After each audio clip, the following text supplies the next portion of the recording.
The whole thing about how we treat our service members and veterans is enough to make me puke. Okay? If your family was in trouble and you had issues and you had to hire somebody to protect your family, would you pay them enough that they didn't have to be on welfare? No, really, I want you to think about this, because guess what? Almost everyone below E5 in the military has to at least be on food stamps if they have kids. Let me explain this to you. These are the people who are willing to die for you. Do you get it? They're willing to die for you.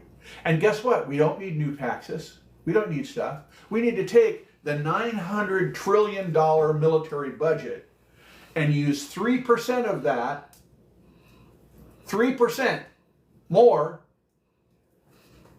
and we cover everybody's pay so they have a living wage from E1 up. This isn't somebody delivering pizza. These are people who are willing to put their lives on the line to protect you and your way of life. They deserve better than this.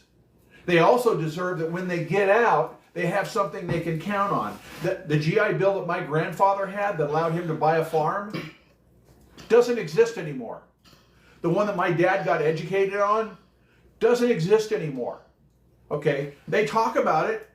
Recruiters talk about it like it's the greatest thing since sliced bread. No, that bread's pretty moldy. Okay? My name is Tim Harris, and it's harris4senate.com. You want to find out what I think is important? Go to harris4senate.com. You want to know the solutions I have? Go to harrisforsenate.com. Thanks.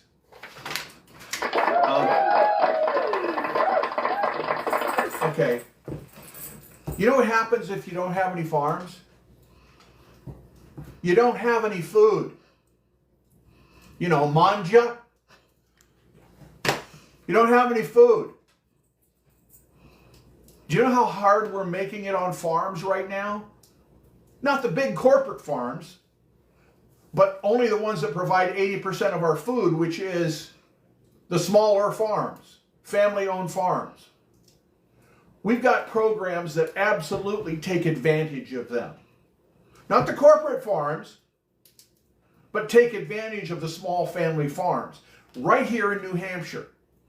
They have to do other things, like, why should a family farm that's got 50 acres that's producing for the community, why do they have to go out and have second jobs?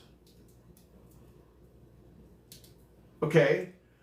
Let me tell you something. The same thing happened in Venezuela. You ever heard of that place?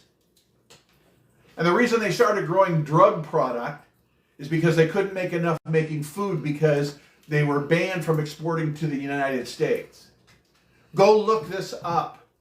Don't take my word for it. So if we make it hard for farms to survive, guess what? They don't. So that's what I mean by farm subsidies restoration.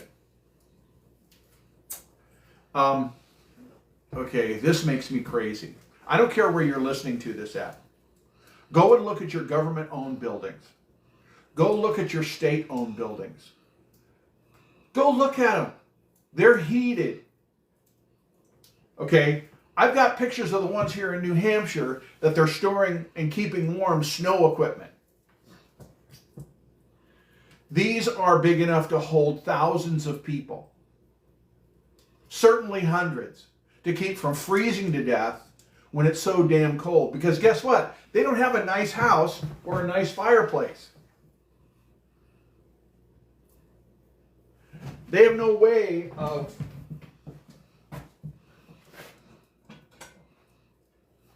stirring the coal.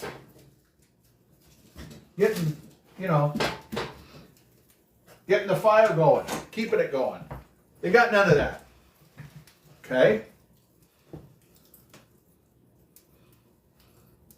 And guess what?